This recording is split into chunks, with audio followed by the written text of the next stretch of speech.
Assalamualaikum warahmatullahi wabarakatuh. Balik lagi bersama kami di kajian online daily. Langsung saja ke pokok pembahasan bahwa koruptor memang benar-benar harus dihukum hukuman penghilangan nyawa. Mohon maaf rekan-rekan, saya tidak bisa menyebutkan kata "ma" secara langsung karena memang ini adalah ketentuan dari YouTube itu sendiri. Baik, kita langsung simak informasi-informasi yang memang berkenaan langsung dengan bagaimana hukuman bagi para koruptor, terutama koruptor yang kita tahu bahwa tersandung skandal kasus korupsi Pertamina yang angka kerugian negara menyentuh angka 1.000 triliun. Itu baru taksiran. Bisa lebih, bisa kurang. Dan kalau feeling saya sangat berpotensi lebih. Lalu bagaimana kira-kira korupsi itu berjalan sampai beberapa tahun dan tidak terendus? Dan kenapa baru di era kepemimpinan Bapak Presiden Prabowo Subianto kasus korupsi tersebut baru terungkap? Ketika kita berbicara Prabowo Subianto, kita berbicara bagaimana totalitas dalam memimpin. Tentu saja kita yakini Prabowo adalah salah satu tokoh politik yang paling totalitas dalam melakukan sesuatu apapun.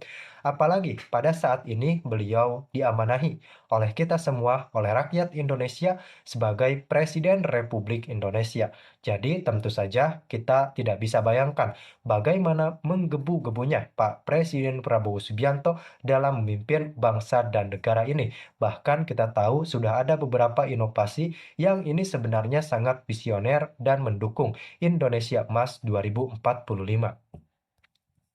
Untuk kasus korupsi sendiri, tentu saja kita sangat-sangat dikagetkan karena ternyata di awal-awal kepemimpinan Pak Prabowo Subianto banyak sekali kasus korupsi yang diungkap. Saya banyak sekali saja ya sebutnya rekan-rekan.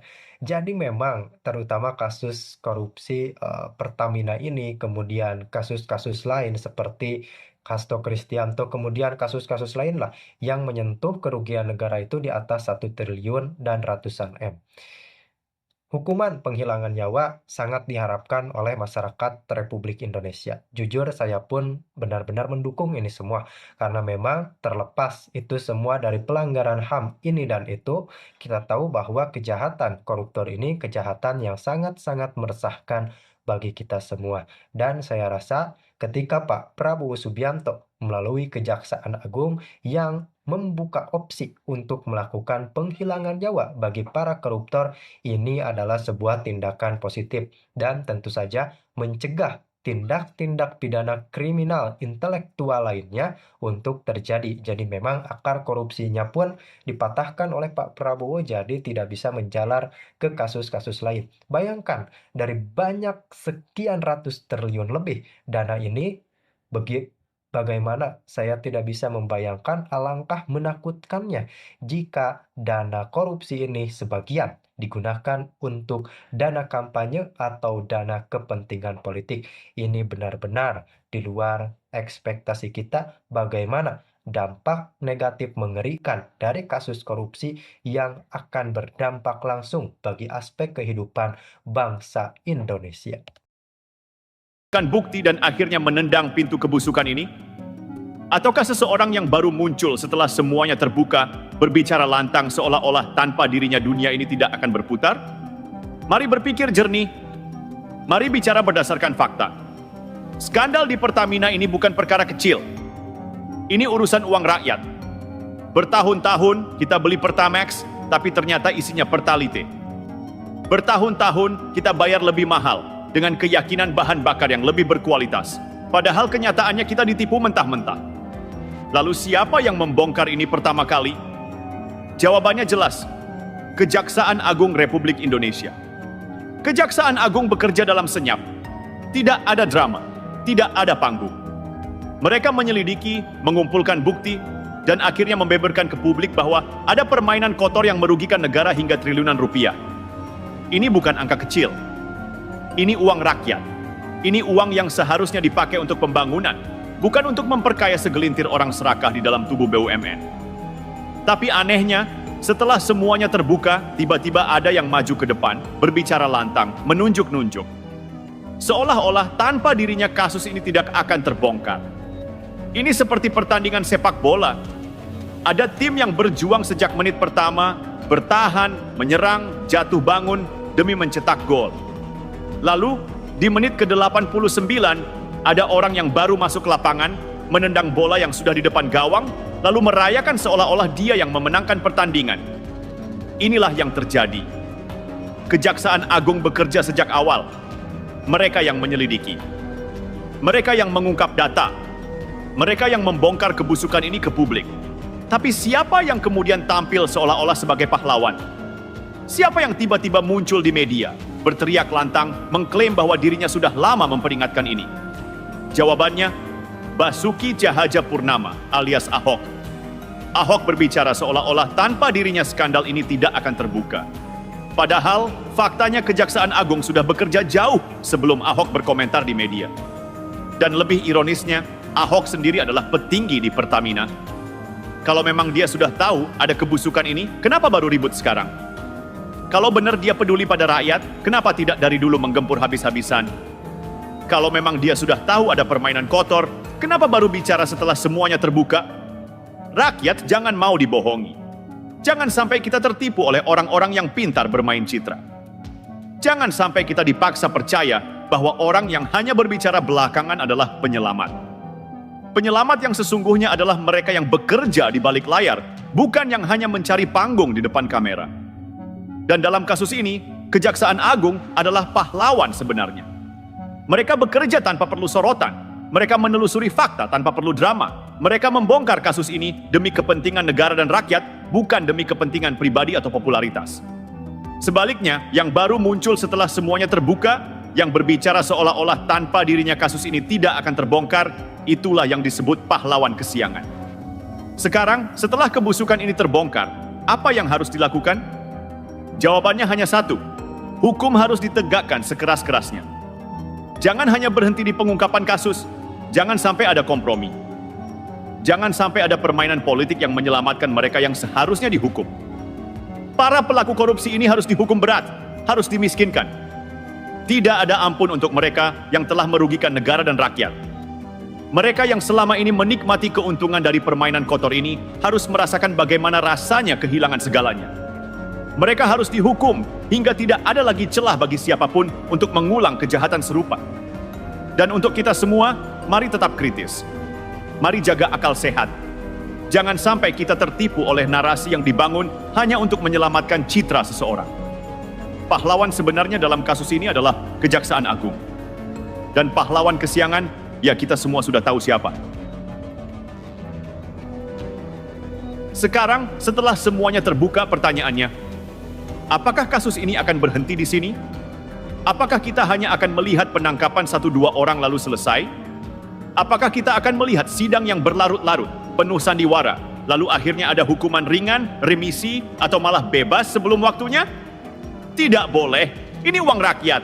Ini masa depan negara. Negara ini tidak boleh terus-menerus menjadi ladang bancakan para koruptor. Tidak boleh ada kompromi dengan maling uang rakyat. Kita harus pastikan bahwa siapapun yang terlibat dalam skandal ini harus dihukum seberat-beratnya. Dan jangan lupa, korupsi tidak terjadi sendirian. Pasti ada jaringan.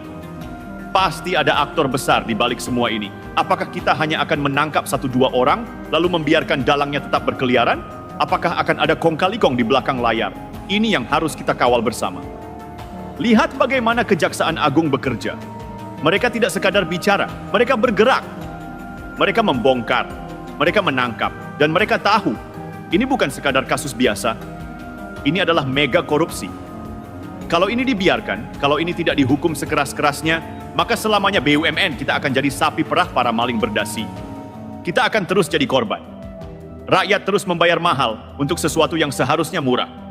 Jadi sekali lagi, jangan tertipu dengan mereka yang baru bicara setelah kasus terbongkar. Jangan percaya pada yang cuma berteriak di depan kamera, tapi dulu diam saja saat punya kesempatan untuk membenahi dari dalam. Siapa yang bekerja? Kejaksaan Agung? Siapa yang benar-benar membongkar kasus ini? Kejaksaan Agung. Siapa yang sebenarnya peduli pada keadilan? Kejaksaan Agung. Dan siapa yang hanya datang belakangan berbicara seolah-olah pahlawan? Pahlawan kesiangan. Sekarang pertanyaannya, apakah kita hanya akan menonton? Apakah kita akan membiarkan mereka yang merugikan negara ini lolos dengan hukuman ringan? Apakah kita akan diam ketika keadilan dipermainkan? Kita sudah terlalu sering dibohongi. Kita sudah terlalu sering melihat para koruptor dihukum ringan, lalu hidup enak setelah bebas. Kali ini, jangan sampai kecolongan. Kita harus bersuara. Kita harus mengawal kasus ini. Karena kalau hari ini kita diam, besok kita akan jadi korban lagi. Hari ini Pertamina, besok mungkin PLN, BUMN lain, atau bahkan dana bantuan sosial. Korupsi itu seperti penyakit. Kalau tidak diberantas sampai akar, dia akan tumbuh lagi. Dan kali ini, kita tidak boleh membiarkan mereka lolos. Negara ini harus berubah. Koruptor harus takut, dan rakyat harus marah. Ahok sudah tidak bisa dipercaya. Dulu, banyak yang percaya Ahok adalah sosok yang berani, tegak lurus, dan siap membela kebenaran apapun risikonya. Tapi sekarang, kepercayaan itu sudah sirna. Kenapa? Karena semakin kesini, semakin terlihat bahwa Ahok bukan lagi pejuang kebenaran yang murni. Dia lebih fokus pada karier politiknya sendiri daripada benar-benar membela rakyat. Lihat saja sikapnya dalam kasus mega korupsi Pertamina ini. Selama bertahun-tahun dia ada di dalam, tapi kenapa baru bicara setelah semuanya terbongkar oleh Kejaksaan Agung? Kalau benar dia memang membela kebenaran, kenapa tidak dari awal menggebrak meja, membongkar semua kebusukan, dan menindak tegas para perampok uang rakyat di Pertamina? Jawabannya sederhana, karena dia tidak benar-benar mau bertindak, dia hanya mau terlihat bertindak. Begitu Kejaksaan Agung membongkar skandal ini, tiba-tiba Ahok muncul ke media. Berteriak, marah-marah, seolah-olah dia yang paling berjasa dalam pengungkapan kasus ini. Padahal, faktanya dia hanya menunggangi momentum untuk membangun citra dirinya. Kalau memang sudah tahu ada masalah besar di Pertamina, kenapa baru bicara sekarang? Kalau memang dia peduli, kenapa saat masih punya wewenang, dia tidak bergerak lebih cepat? Jawabannya jelas, karena semua ini hanya strategi politik. Ahok sedang mencari panggung. Dia ingin tetap relevan di dunia politik. Dia ingin tetap dianggap sebagai sosok berani yang selalu membela kebenaran, padahal nyatanya dia hanya bicara saat kondisinya menguntungkan dirinya. Inilah yang membuat kepercayaan pada Ahok semakin runtuh. Orang mulai sadar bahwa dia bukan lagi pejuang kebenaran yang murni, tapi seorang politisi yang mulai menghitung untung rugi dalam setiap langkahnya. Jangan sampai kita tertipu. Jangan sampai kita mendewakan orang yang hanya berani bicara setelah segalanya terbuka. Dalam kasus ini, pahlawan sejati adalah Kejaksaan Agung. Merekalah yang benar-benar bekerja sejak awal. Merekalah yang menyelidiki, menangkap, dan membongkar skandal ini ke akar-akarnya. Mereka tidak butuh sorotan kamera. Mereka tidak butuh panggung politik. Mereka hanya bekerja untuk menegakkan hukum. Sementara Ahok, dia hanya muncul setelah semuanya terbuka. Dia hanya berteriak setelah Kejaksaan Agung bekerja keras. Itulah pahlawan kesiangan. Dan rakyat tidak butuh pahlawan kesiangan. Rakyat butuh keadilan yang nyata. Sekarang, coba lihat reaksi media. Tiba-tiba Ahok muncul di berbagai pemberitaan. Wawancara di sana-sini, seolah-olah dia yang dari awal berjuang melawan korupsi di Pertamina. Ini yang harus kita waspadai. Rakyat harus cerdas. Jangan mau ditipu oleh orang yang hanya bicara ketika semuanya sudah terbuka. Pahlawan sejati itu bekerja dalam diam dan hasilnya nyata. Kejaksaan Agung tidak banyak bicara, tapi mereka bertindak. Hasilnya, para pelaku korupsi di Pertamina satu persatu mulai terseret ke meja hijau. Sekarang bandingkan dengan Ahok. Apa yang sudah dia lakukan selama menjabat di Pertamina? Dia punya jabatan tinggi di sana. Dia punya akses ke data. Dia punya wewenang untuk menekan kebijakan. Kalau benar-benar ingin bersih-bersih, kenapa tidak dilakukan sejak dulu? Kenapa harus menunggu Kejaksaan Agung duluan yang bergerak? Jawabannya jelas, karena dia lebih mementingkan pencitraan politiknya. Sementara kita sibuk melihat drama politik Ahok, jangan lupa inti masalahnya. Rakyat sudah dirugikan bertahun-tahun. BBM yang seharusnya berkualitas malah dioplos. Harga naik, tapi isinya ternyata tidak sesuai standar. Triliunan rupiah uang negara dirampok oleh mafia dalam Pertamina. Dan siapa yang menanggung akibatnya? Rakyat kecil! Sementara para pejabat tinggi hidup enak, kita dipaksa membayar lebih mahal untuk bensin yang kualitasnya diragukan. Kita dikelabui oleh permainan mafia yang bermain di belakang layar. Sekarang saatnya menegaskan satu hal, Tidak ada yang boleh kebal hukum. Siapapun yang terlibat dalam skandal ini harus diusut sampai tuntas. Siapapun yang ikut menikmati uang haram dari skema ini harus dihukum seberat-beratnya.